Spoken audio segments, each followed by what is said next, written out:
Buku Wahyu ini menerangkan tentang keadaan yang terjadi pada akhir zaman ini.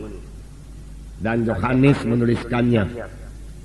Dan firman Tuhan mengatakan ini akan segera terjadi dan harus terjadi. Tuhan sendiri memerintahkannya kepada Yohanes. Pada waktu itu Yohanes lagi dibuang di Pulau Patmos. Dan Yesus datang kepadanya dan mengatakan kepada Yohanes bahwa dia harus menuliskan apa yang dia lihat dan dia dengar. Lalu jadilah buku Wahyu ini, saudaraku.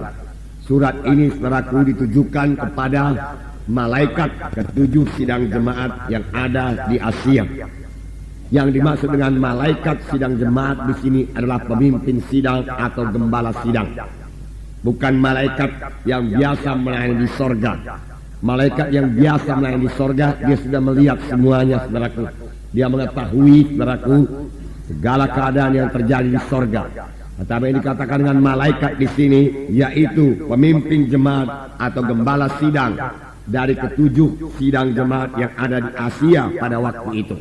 Tetapi saya yakin surat ini juga berlaku bagi sidang-sidang jemaat pada akhir zaman ini, saudaraku. Karena buku Wahyu ini berlaku terus sampai Tuhan Yesus datang kedua kali. Nah, tiap-tiap gereja lokal, saudaraku, dipimpin oleh seorang hamba Tuhan, dipimpin oleh seorang gembala sidang yang bertanggung jawab kepada Tuhan. Jadi Tuhan bicara kepada gembala sidang itu. Tuhan bicara kepada malaikat sidang jemaat itu. Dia yang bertanggung jawab kepada Tuhan. Memang dia dibantu oleh tua-tua sidang dan pelayan-pelayan Tuhan yang lain, saudaraku, untuk menyampaikan maksud Tuhan kepada sidang tersebut, saudaraku. Dikatakan juga bahwasanya Tuhan Yesus berjalan-jalan di antara ketujuh kaki dian itu. Ketujuh kaki dian itu, saudaraku, adalah jemaat atau gereja lokal. Kita katakan sekarang dengan gereja lokal. Yaitu Tuhan Yesus berjalan-jalan di antara ketujuh kaki dian itu. Tuhan Yesus begitu eratnya, saudaraku, dengan gereja lokal. Bahkan Tuhan Yesus sebenarnya menyatu dengan gereja lokal itu.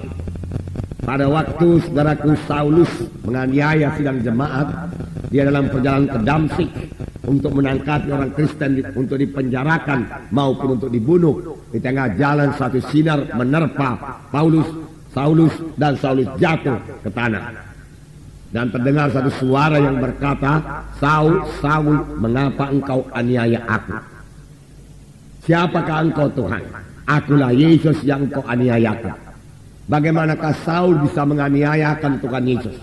Tuhan Yesus sudah berada di sorga pada waktu itu. Tetapi begitulah Tuhan Yesus menyatukan dirinya dengan sidangnya. Yesus ada dalam sidangnya. Sehingga Tuhan Yesus berkata, "Akulah yang kau aniayakan. Memang yang kau tangkap adalah anak-anakku, yang kau penjarakan, yang kau bunuh adalah orang-orang Kristen. Tetapi sebenarnya perbuatanmu itu adalah perbuatanmu kepadaku. Aku yang engkau aniaya." Sampai sekarang pun demikian juga. Kristus begitu menyatu dengan sidangnya. Itu sebabnya sidangnya berkuasa. Itu sebabnya, saudaraku, pada waktu kita mengabarkan Injil, jiwa-jiwa, saudaraku, menerima keselamatan, bahkan menerima kesembuhannya. Mengapa? Karena Tuhan Yesus ada di tengah-tengah kita. Tuhan Yesus yang menyambut jiwa-jiwa itu. Sebenarnya lebih jauh lagi Tuhan Yesus yang membawa jiwa-jiwa itu. Saya yakin tidak ada orang yang kebetulan hadir dalam kebaktian-kebaktian Natal kita belakangan ini yang datang dengan kebetulan. Roh Kudus memimpinkan mereka datang karena Tuhan menghendaki mereka mendengarkan Injil.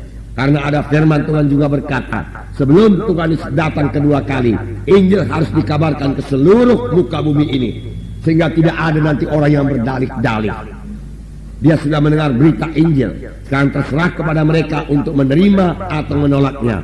Tuhan tidak akan pernah memaksa mereka. Saudaraku, mengapa Tuhan membangunkan gereja lokal ini?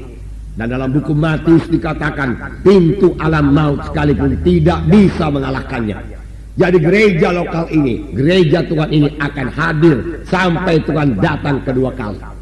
Bahkan gereja lokal inilah, gereja yang hidup inilah yang akan menjadi pengantin bagi Kristus, saudaraku. Yaitu saudara dan saya yang sudah selamat, yang sudah lahir baru, yang dibentuk terus sampai seperti Yesus. Dalam pembacaan Alkitab kita beberapa waktu yang lalu, dalam 1 Yohanes pasal 2 ayat 6 dikatakan, barang siapa yang ada di dalam Yesus, dia harus hidup sama seperti Yesus hidup. Memang ayat ini sebagai satu tantangan kepada kita. Kalau kita memakai pikiran manusiawi kita, rasanya tidak mungkin kita hidup sama seperti Yesus hidup. Bagaimana mungkin kita ini manusia biasa hidup sama seperti Yesus hidup? Tetapi firman Tuhan tetap ya dan amin. Standar Tuhan tidak pernah turun. Tuhan minta kita hidup sama seperti Yesus hidup.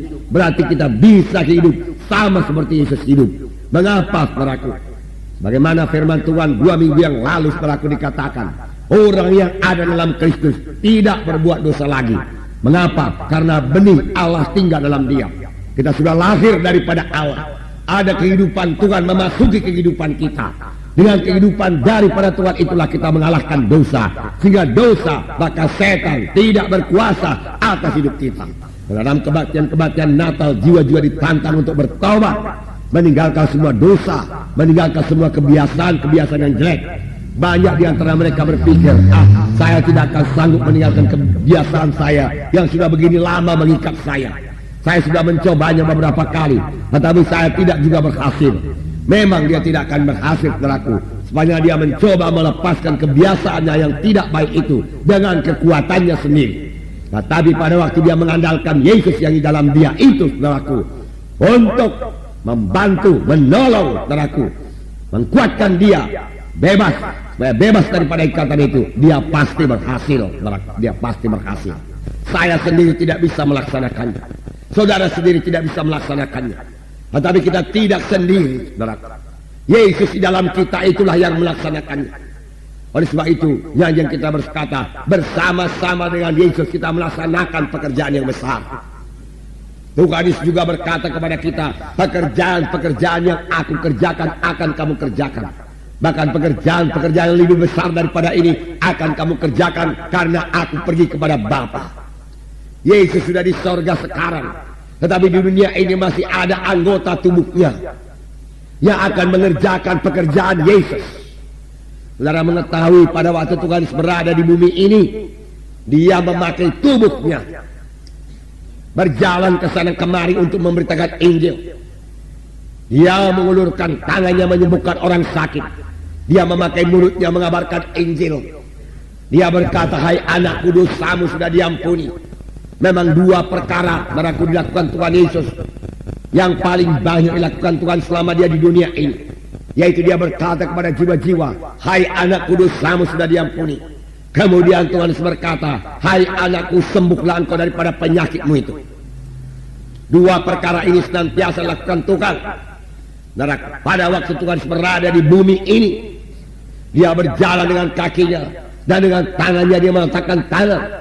Sekarang dia sudah ada di sorga. Bagaimana dia meletakkan tangan? Bagaimana, saudaraku, dia berkata lagi, hai anakku, dosamu sudah diampuni atau mengajar? Saudaraku, sekarang Tuhan memakai anggota tubuhnya, yaitu saudara dan saya, yang telah menggabungkan diri dalam satu gereja yang hidup, yang telah menyerahkan diri menjadi anggota satu gereja yang hidup. Bukan memakai sidangnya sekarang ini. Tuhan memakai anggota tubuhnya menyampaikan maksudnya yang kekal.